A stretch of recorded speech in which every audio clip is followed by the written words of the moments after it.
সহিহ বুখারীর বর্ণনা ৬২২৭ নম্বর হাদিসের বর্ণনা।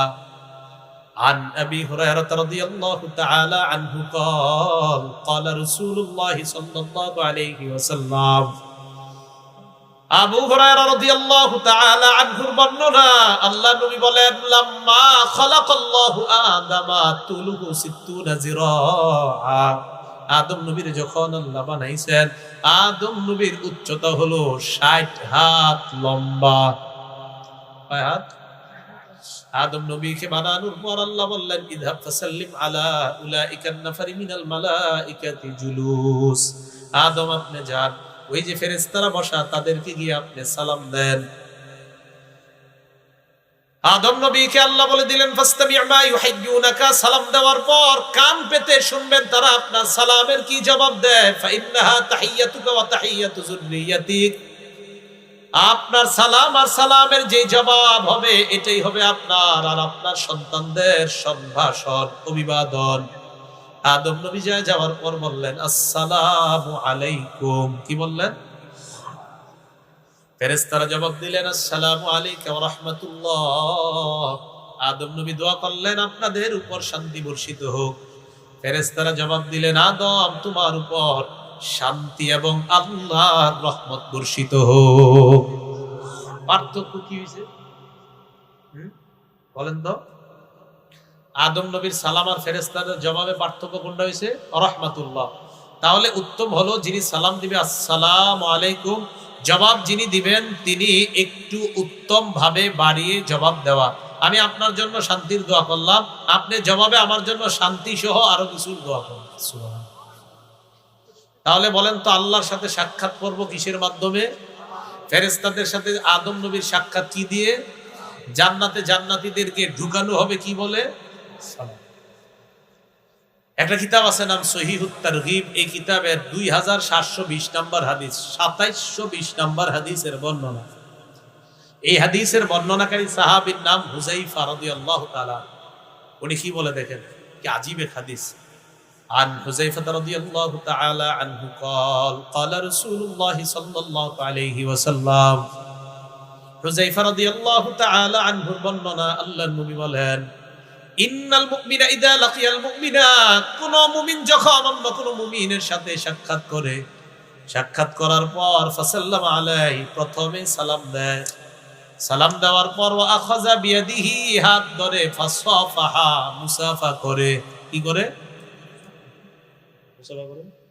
এই দেখেন, এক মুসলমান আরেক মুসলমানের সাথে দেখা হইলো, সালাম দিল, হাত ধরলো, মুসাফা করলো। দুজন ধরেন তো আপনারা, দেখেন এটার ফায়দা কি হইতেছে। এইভাবে যখন মুসাফা করবেন, তানাসারাত খাতায়াহুমা কামা ইয়াতানাসারু ওয়ারাকুশ শাজার। নবীজি বলেন, কোন মুসলমান অন্য কোন মুমিনের সাথে দেখা হওয়ার পর, সাক্ষাতের পর সালাম দিবে, দেওয়ার পর হাত ধরবে, মুসাফা করবে, গাছের পাতা যেমন ঝরে পড়ে যায়, তাদের দুইজনের গুনাহগুলো তেমন ঝরে পড়ে যায়। কিসের মতো গুনাহ ঝরে পড়ে? গাছের পাতার মতো। বুখারীর বর্ণনা 12 নম্বর হাদিস। এক ব্যক্তি নবীজির কাছে আসছে, আসার পর বললেন, আন্না রাজুলান সাআলান নবী সাল্লাল্লাহু আলাইহি ওয়াসাল্লাম আইয়ুল ইসলামি খায়রুন ইয়া রাসূলুল্লাহ। ইসলামের কোন রীতি নীতি উত্তম আপনার কাছে জানতে চাই। নবীজি বললেন, তুতিমুত তাআম ওয়া তাকরাউস সালাম আলা মান আরাফতা ওয়া মান লাম তারিফ। এক নাম্বার, তুমি অন্যকে খাবার খাওয়াও। 2 নাম্বার, যাকে চিনো যাকে চিনো না তাকে তুমি সালাম দাও। তোমার এই 2টা কাজ ইসলামের শ্রেষ্ঠ রীতিনীতির অন্তর্ভুক্ত হয়ে যায়। খাবার খাওয়ানো, সালাম দেওয়া। মুসলিম শরীফের 54 নম্বর হাদিস। এই হাদিসটা মন দিয়ে শুনেন। ক্বালা রাসূলুল্লাহ সাল্লাল্লাহু আলাইহি ওয়াসাল্লাম, নবীজি বলেন, লা তাদখুলুনাল জান্নাতা হাত্তা তুমিনু। তোমরা জান্নাতে যাবে না যতক্ষণ ঈমানদার না হও। ওয়ালা তুমিনু হাত্তা তাহাব্বু। ততক্ষণ ঈমানদার হতে পারবা না যতক্ষণ একে অপরকে মুহাব্বত না করবা। আওয়ালা আদুল্লুকুম আলা শাইইন ইযা ফাআলতুমুহু তাহাব্বাতুম। আমি কি এমন একটা আমলের কথা বলবো না, যে আমলটা যদি তোমরা করো তোমাদের মাঝে অটোমেটিক মুহাব্বত বেড়ে যাবে। নবীজি বললেন, আফশুস সালাম বাইনাকুম। আপোষের মধ্যে তোমরা সালামের প্রচার ঘটিয়ে দাও। একে অপরকে ব্যাপক সালাম দাও। সালামে মোহাব্বত বাড়বে, মোহাব্বতে ঈমান বাড়বে, আর ঈমানে দ্রুত জান্নাতে প্রবেশ করবে। বলেন সালামে ঈমান, বলেন সালামে মোহাব্বত বাড়ে, মোহাব্বতে ঈমান বাড়ে, ঈমানে জান্নাতে যাওয়া যায়। মনে থাকবে নি? মুসলিম শরীফের 54 নম্বর হাদিস, তিরমিজি শরীফের 2485 নম্বর হাদিস, 2485।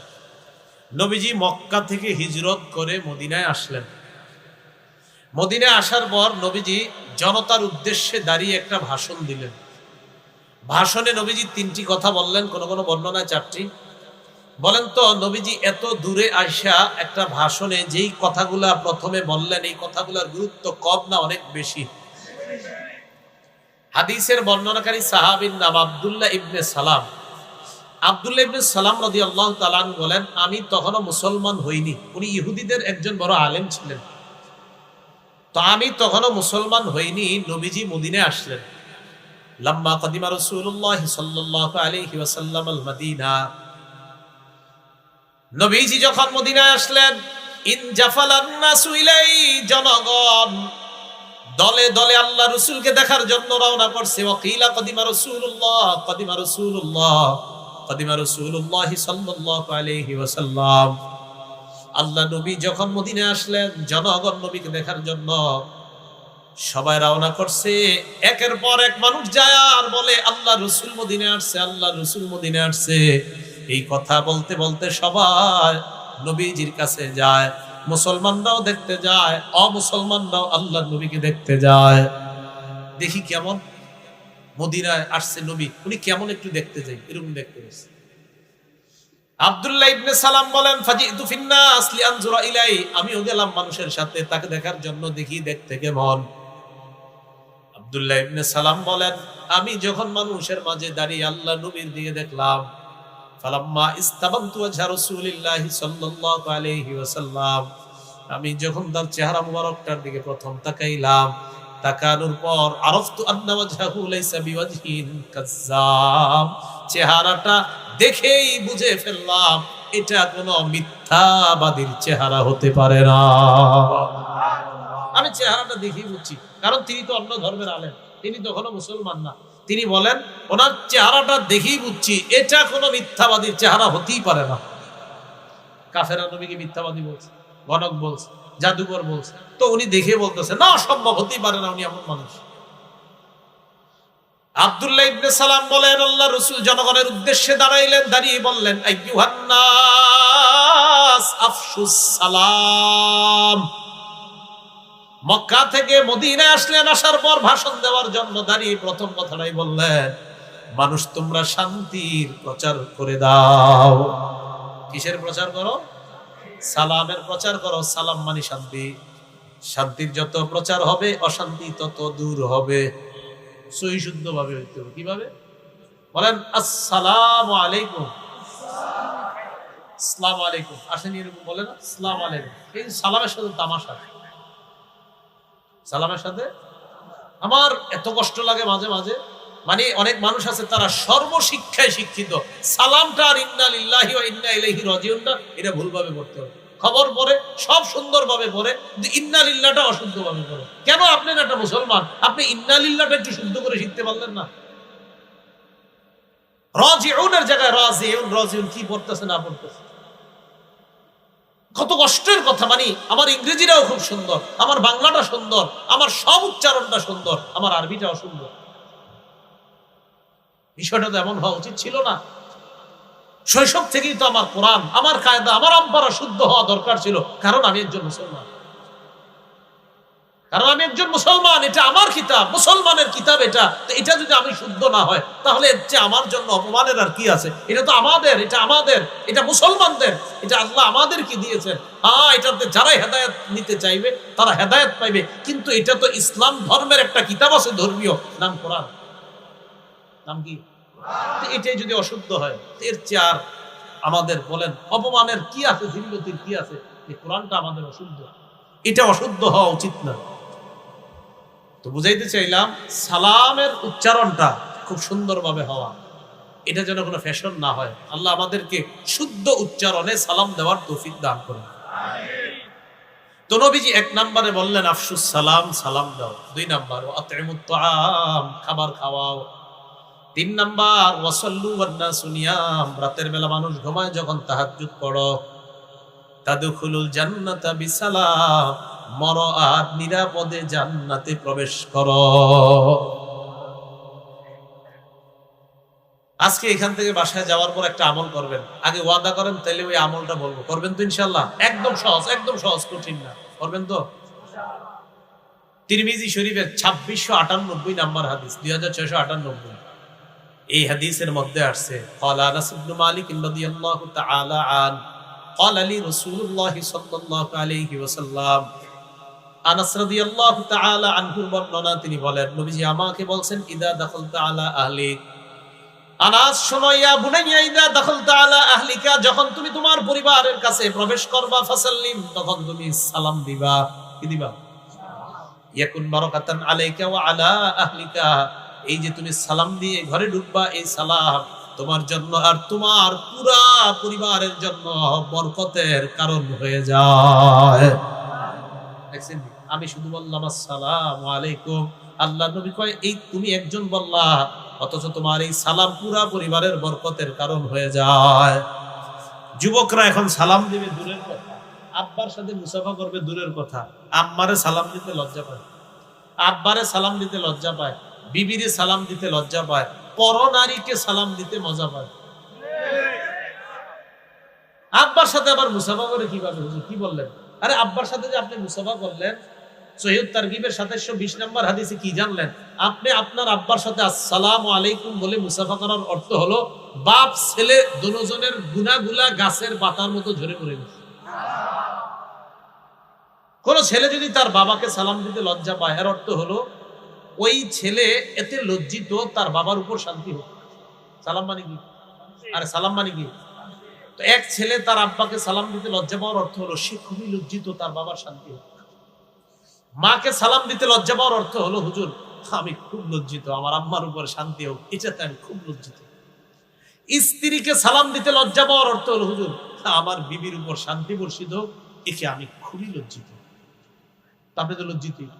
আপনার যদি লজ্জা লাগে আব্বারে সালাম দিতে, তার সালাম মানি তো শান্তি। আপনার আব্বাকে সালাম দিতে লজ্জা পাওয়ার অর্থ হলো আপনার আব্বার উপর শান্তি হোক, এতে আপনি লজ্জিত।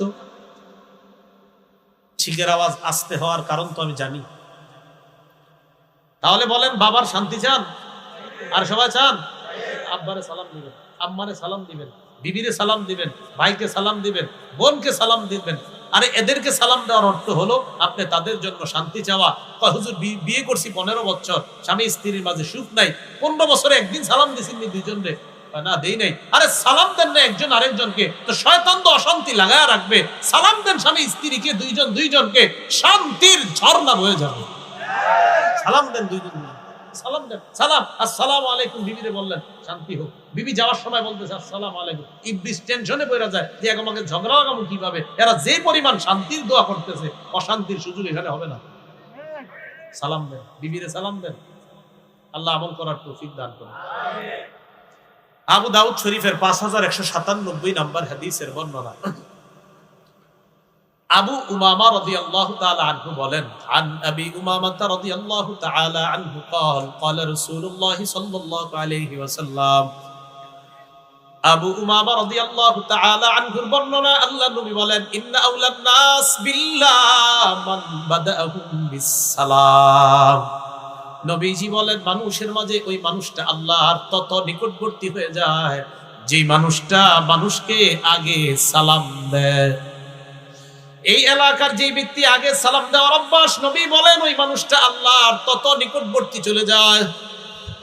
যেই মানুষ আগে সালাম দেয় ওই মানুষটা আল্লাহর সবচাইতে নিকটবর্তী হয়ে যায়। আবু দাউদ শরীফের 5195 নাম্বার হাদিসের বর্ণনা, عن عمران بن حسين رضي الله تعالى عنه قال جاء رجل الى رسول الله صلى الله عليه وسلم, এক ব্যক্তি আল্লাহর নবীর কাছে আসলেন, আসার পর আল্লাহর নবীকে বললেন আসসালামু আলাইকুম। কি বলছে? বাস একটুকু বলছে। ফারাদ্দা আলাইহিস সালাম, নবী তার সালামের জবাব নিলেন। সুম্মা জালাসা, সালামের জবাব নেওয়ার পর লোকটা বসে যায়। নবী বললেন আশারুন, তার আমলনামায় 10 নেকি। আবার আরেকটা লোক আসলেন, আসার পর বললেন আসসালামু আলাইকুম ওয়া রাহমাতুল্লাহ। ফারাদ্দা আলাইহিস সালাম, নবী তার সালামের জবাব দিলেন, লোকটা বসে যায়।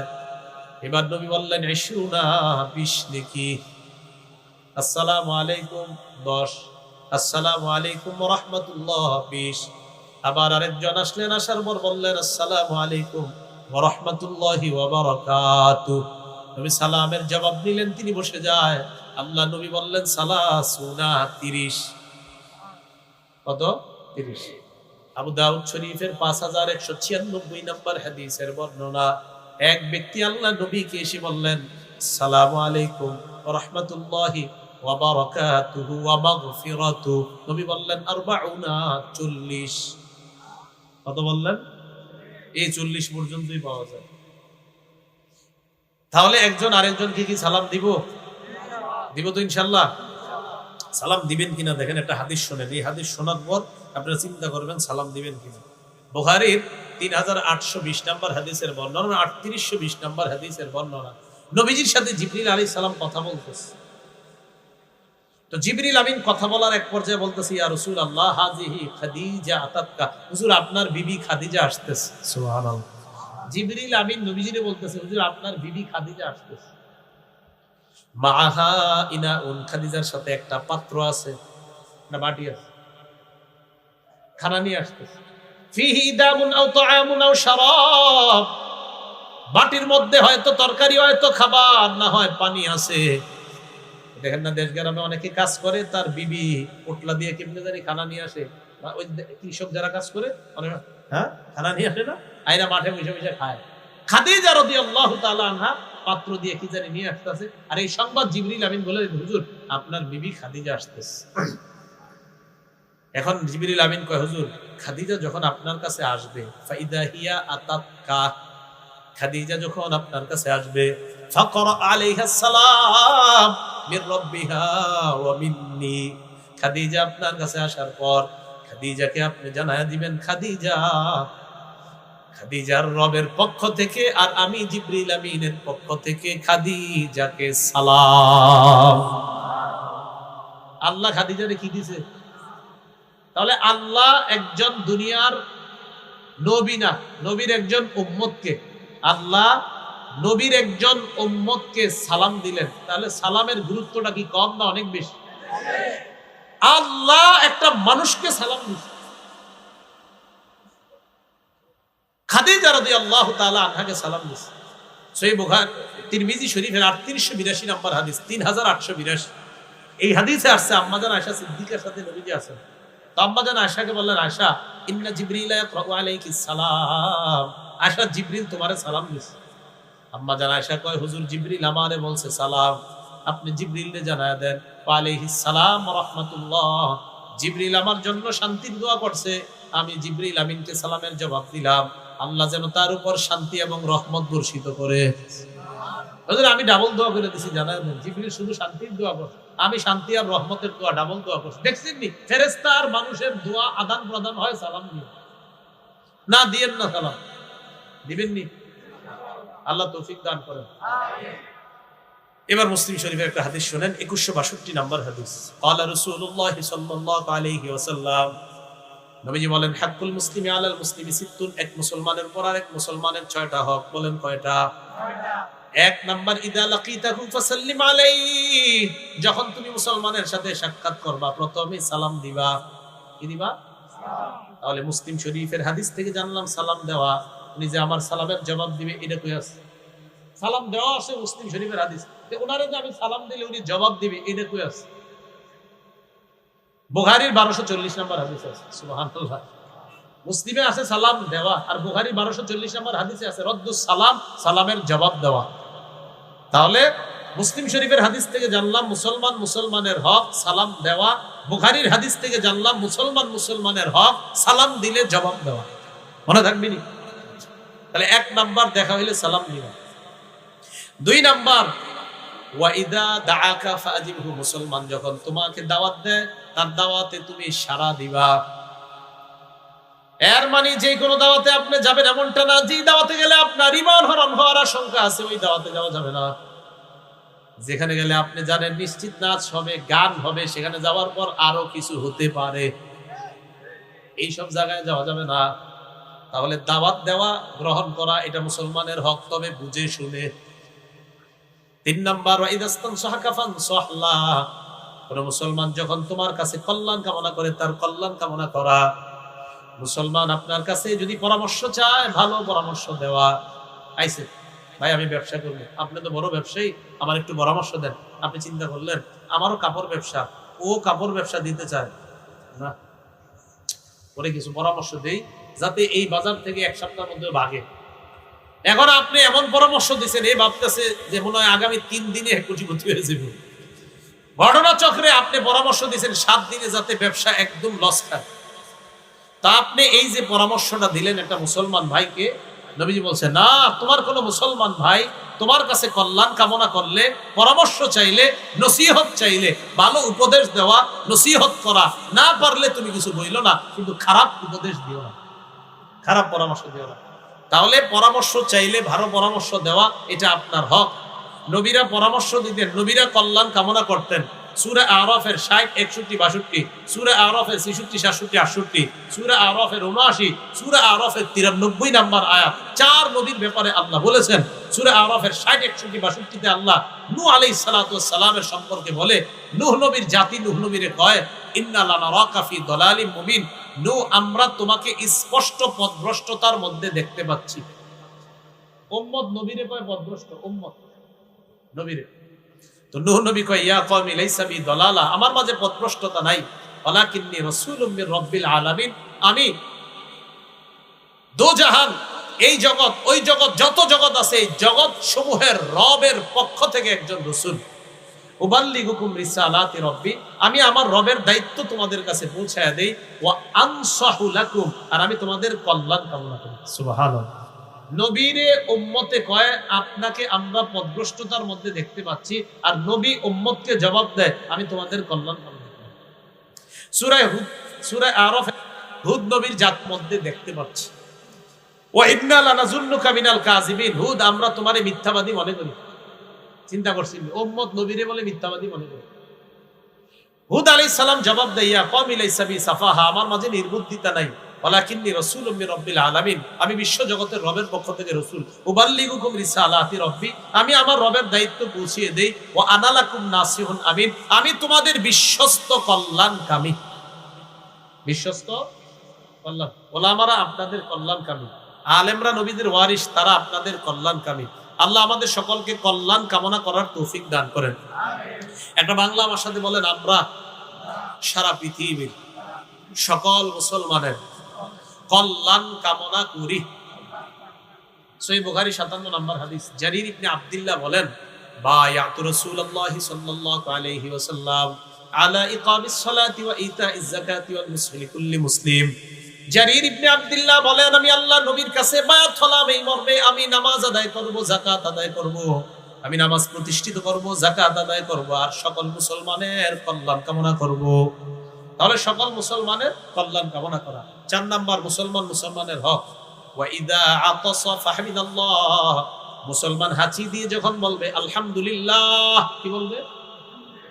ফাশাম্মিতু, আপনি তখন জবাব দিবেন ইয়ারহামুকাল্লাহ। হাঁচি দিতে পারেননি, দেন তো। আরে হিচ্ছু, এটাকে আন্দাজে দেওয়া যায়? এটা আসতে হয়, আপনি কেমনে দিবেন? হাঁচি দিলে আলহামদুলিল্লাহ বলা। এখন একটু শিখেন, হাঁচি যিনি দিবে তার 3 কাজ। বলেন হাঁচি দাতার কয় কাজ? আবু দাউদ শরীফের 5029 নম্বর হাদিসে আছে, কানা রাসূলুল্লাহ সাল্লাল্লাহু আলাইহি ওয়াসাল্লাম ইদা আতাসা, নবী যখন হাঁচি দিতেন, ওয়াদা ইয়াদাহু আও সাওবাহু আলা ফি, নবী তার হাত অথবা কাপড় মুখের উপর রাখতেন।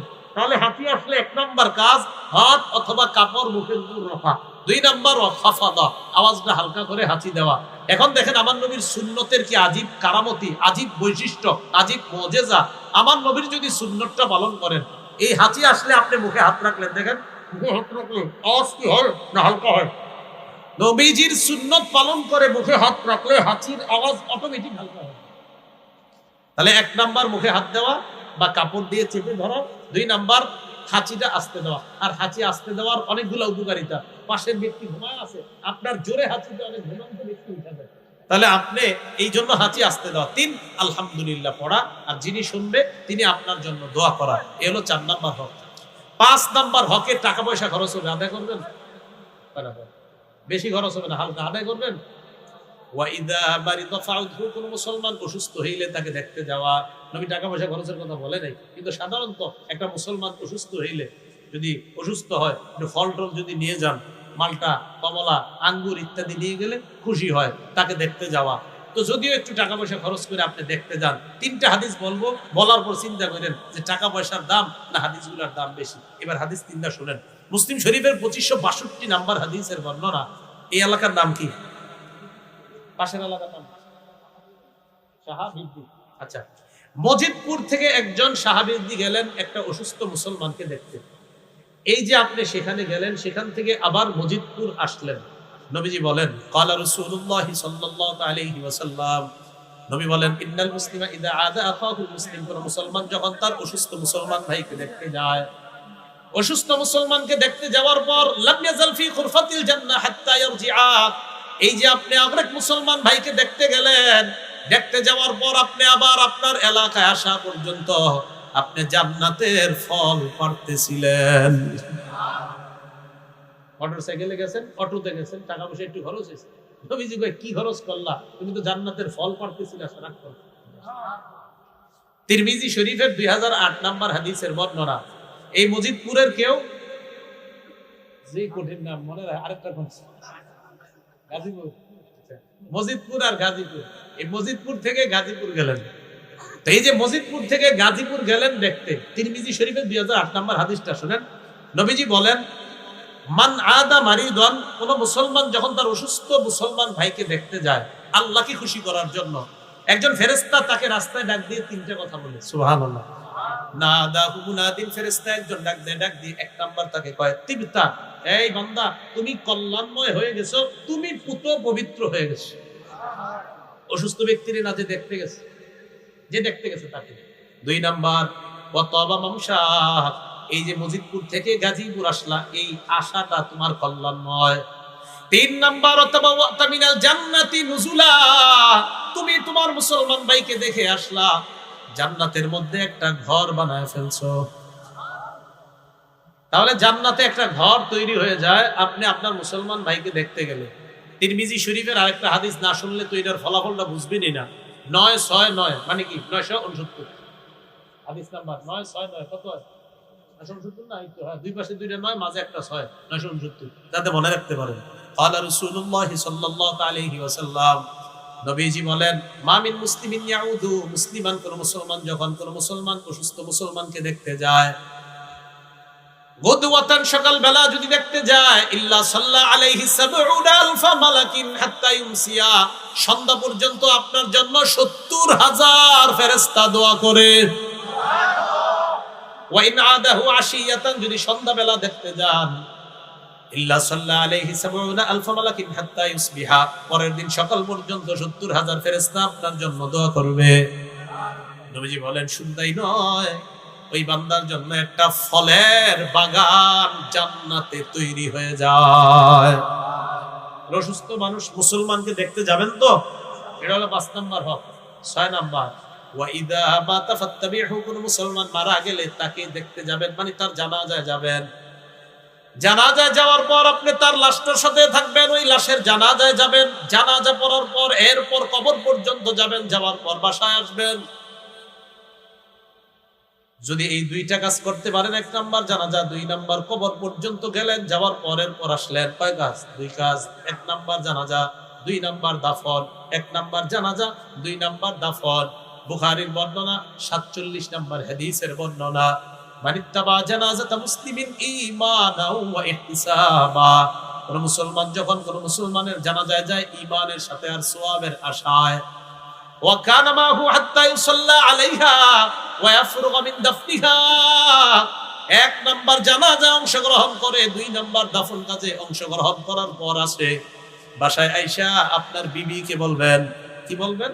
ইন্নাহু ইয়ারজিউ মিনাল আজরি বিকিরাতাইন, কুল্লু কিরাতিন মিসলু জাবালি উহুদ। বিবি আয়েশা বলবেন, বিবি আমার, আমি 2 উহুদ পাহাড় সমপরিমাণ সওয়াব নিয়ে বাসায় আসছি। কারো জানাজায় যাবেন আর লাশ দাফন পর্যন্ত অংশগ্রহণ করবেন, সহিহ বুখারী 47 নম্বর হাদিসে নবী বলেন 2টা উহুদ পাহাড় সমপরিমাণ সওয়াব নিয়ে বাসায় আসবেন। এখন কথা হলো আপনার ব্যস্ততা, আপনি জানাজায় যেতে পারবেন, কবর পর্যন্ত যেতে পারবেন না, হয় না এরকম? শুধু জানাজা পড়ে চলে আসলেন। নবীজি বলেন যদি কেউ শুধু জানাজা পড়েও চলে আসে, তার আমল নামায় 1 উহুদ সমপরিমাণ সওয়াব আল্লাহ দান করবেন। মনে থাকবেনি কথাগুলা? আত্তাকওয়া হাহুনা, আত্তাকওয়া হাহুনা, আত্তাকওয়া হাহুনা। ইউশিরু ইলা সাদরিহি সালাস মাররাত, 3 বারই দিয়ে আল্লাহ নবী ইঙ্গিত করে বলেন এখানে তাকওয়া, এখানে তাকওয়া, এখানে তাকওয়া। নবী বুঝাইতে চায় তোমার কলবে যখন আল্লাহর ভয় থাকবে তুমি হিংসা করবা না, তোমার কলবে যখন আল্লাহর ভয় থাকবে পরস্পর শত্রুতা করবা না, কলবের মধ্যে যখন আল্লাহর ভয় থাকবে ভাই ভাইকে জুলুম করবা না, অপদস্থ অপমান করবা না। এরপর নবী বলেন কুল্লুল মুসলিমি আলাল মুসলিমি হারাম দামুহু ওয়া মালুহু ওয়া ইজ্জুহু।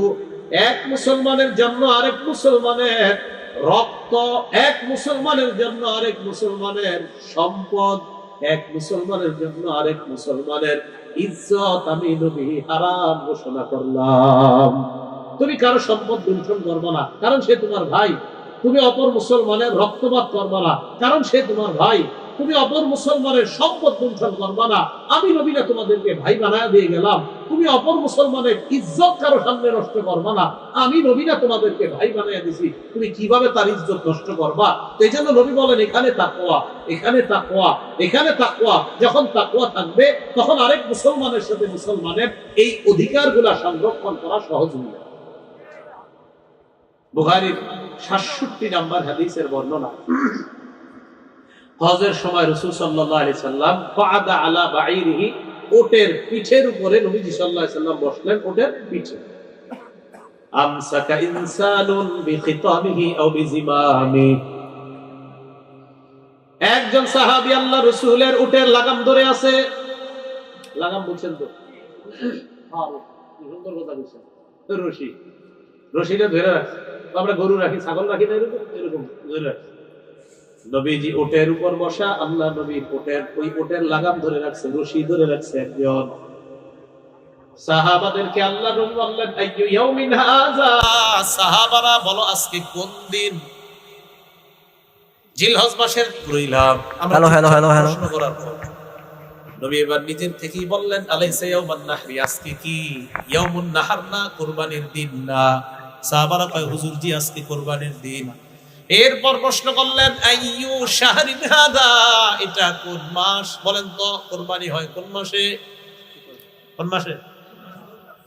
সাহাবারা বলেন সাকাতনা হাত্তা যানান্না আন্নাহু সাইসাম্মিহি বিগাইরি ইসমি, আমরা চুপ রইলাম, আমরা মনে করলাম নবী মনে হয় এই মাসের নাম পরিবর্তন করে রাখবেন, কারণ নবীও জানে এটা জিলহজ মাস, আমরাও জানি এটা জিলহজ মাস। সবাই চুপ হইছে। এবার আল্লাহ নবী বললেন আলাইসা বিজিল হিজ্জা, এটা কি জিলহজ মাস না? সাহাবারা বললেন জি হুজুর এটা জিলহজ মাস। আল্লাহ নবী বললেন সাহাবারা শুনো, ইন্না দিমাআকুম ওয়া আমওয়ালাকুম ওয়া আ'রাদাকুম হারামুন বাইনাকুম কাহুরমাতি ইয়াউমিকুম হাযা ফি শাহরিকুম হাযা ফি বালাদিকুম হাযা। আল্লাহ নবী বলেন যেমনি ভাবে এই মক্কা সম্মানিত, জিলহজ মাস সম্মানিত, আজকে জিলহজের দিন যেমন সম্মানিত, তেমনি ভাবে আমি নবী তোমাদের জন্য এক মুসলমানের রক্ত অপর মুসলমানের কাছে, এক মুসলমানের সম্পদ অপর মুসলমানের কাছে, এক মুসলমানের ইজ্জত আরেক মুসলমানের কাছে এই মক্কার সম্মানের মতো আমি সম্মানিত বলে ঘোষণা করলাম। মক্কা যেমন সম্মানিত, মুসলমানের রক্ত তোমার কাছে তেমন সম্মানিত। মক্কা যেমন সম্মানিত, মুসলমানের সম্পদ তেমন সম্মানিত। মক্কা জিলহজ মাস আর জিলহজের 10 দিন যেমন সম্মানিত, এক মুসলমানের ইজ্জত তুমি মুসলমানের কাছে আমি নবী এমন সম্মানিত ঘোষণা করি। তো নবী বলেন এটা তখন সম্ভব হবে এখানে যখন তাকওয়া থাকবে। কি থাকবে? আল্লাহর ভয় যখন থাকবে, তখন রাতের আড়ালে, রাতের অন্ধকারে এক মুসলমান আরেক মুসলমান ভাইয়ের প্রজেক্টে বিষাক্ত কিছু ছেড়ে দিবে না তার মাছগুলা নষ্ট করার জন্য, তার মাঝে আল্লাহর ভয় থাকবে। ভাই কথাগুলো বুঝে আসছে? তাহলে প্রথম অংশ বুঝলাম আমরা, ওয়াসিকাল্লাযীনা তাকাউ রাব্বাহুম, যারা তাদের রবকে ভয় করে তাদেরকে টেনে টেনে জান্নাতের দিকে নেওয়া হবে কিয়ামতের মাঠে। এরপর আল্লাহ বলেন, হাত্তা ইযা জাউহা ওয়া ফুতিহাত আবওয়াবুহা ওয়া ক্বালা লাহুম খাজানাতুহা, তারা যখন জান্নাতের দরজার কাছে যাবে, জান্নাতের সবগুলা দরজা যখন খুলে দেওয়া হবে, ওয়া ক্বালা লাহুম খাজানাতুহা সালামুন আলাইকুম তিবতুম ফাদখুলুহা খালিদিন। জান্নাতের রক্ষী ফেরেশতারা বলবে, তোমরা পুত পবিত্র, তোমাদের উপর সালাম, তোমাদেরকে সালাম, তোমাদের প্রতি সালাম। ফেরেশতারা জান্নাতীদেরকে সালামের মাধ্যমে, ওই মুত্তাকিদেরকে সালাম দিয়ে সালামের মাধ্যমে জান্নাতের দিকে স্বাগত জানিয়ে বলবে, ফাদখুলুহা খালিদিন, চিরস্থায়ী বসবাসের ঠিকানা জান্নাতে তোমরা প্রবেশ করে নাও, জান্নাতে প্রবেশ করো। তাহলে জান্নাতে অভিবাদন জানানো হবে সালামের মাধ্যমে। কিসের মাধ্যমে? সালাম। সালাম দেননি আপনারা একজন আরেকজনকে? আসলে দেন। সালাম মানে কি বলেন না? এই সালাম শান্তি কমে যাওয়ার কারণে অশান্তি বাড়ছে। সালাম মানে কি? এই শান্তি কমলে অশান্তি আসবে। বলেন শান্তি কমবে অশান্তি বাড়বে। বলেন শান্তি কমবে অশান্তি, আর শান্তি বাড়বে অশান্তি কমে যাবে। শান্তি বাড়বে মানে সালাম যত বাড়বে এলাকায় তত শান্তি বাড়বে, অশান্তি দূর হবে। সালাম মানেই তো শান্তি। আসসালামু আলাইকুম মানে আপনার উপর শান্তি বর্ষিত হোক। আল্লাহ যদি দোয়াটা কবুল করেই নেই, উনি আবার ওনাকে বলছে আসসালামু আলাইকুম, উনি আবার আরেকজনকে বলতেছে আসসালামু আলাইকুম। শান্তি শান্তি শান্তি। সবাই আমরা এর সাথে আল্লাহর সাক্ষাৎ হবে। সাক্ষাতের পর সাক্ষাৎ পর্ব শুরু হবে, আলোচনা হবে যেই জিনিসের মাধ্যমে, এই জিনিসটার নাম হলো সালাম।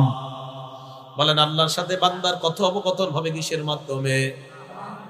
শুধু কি তাই, আদম নবীরে আল্লাহ বানানোর পর ফেরেশতাদের সাথে আল্লাহ যখন সাক্ষাৎ করায় দেয়, আদম নবীর সাক্ষাৎটাও শুরু হয়েছে সালামের মাধ্যমে। তাহলে যে তাকওয়া অবলম্বন করবে তাকে জান্নাতের দিকে টেনে নেওয়া হবে, সালামের মাধ্যমে অভিবাদন জানানো হবে। তাকওয়া আর সালাম দুটি বিষয় আমরা জানলাম।